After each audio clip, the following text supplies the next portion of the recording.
మనం మనుషులం. మనం మా ఆకాశాన్ని అందుకోవాలంటే ఎటువంటి పక్షిలాగానో మనకు రెక్కలు అవసరం లేదు. కేవలం మనం ఎంతైతే వంగుతామో అంతే పైకి వెళ్తూ ఉంటాం. గుర్తుంచుకోండి, జీవితంలో ఎప్పుడు కూడా నిరాశ చెందవద్దు. బలహీనమైనవి కేవలం నీ పరిస్థితులు మాత్రమే, నువ్వు కాదు.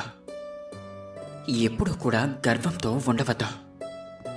భగవంతుడి యొక్క ఆశీస్సులను కోల్పోతారు. ఈర్ష్యతో ఉండవద్దు. స్నేహితులను కోల్పోతారు.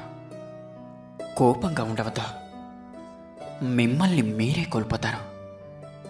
అర్థమైందనుకుంటా.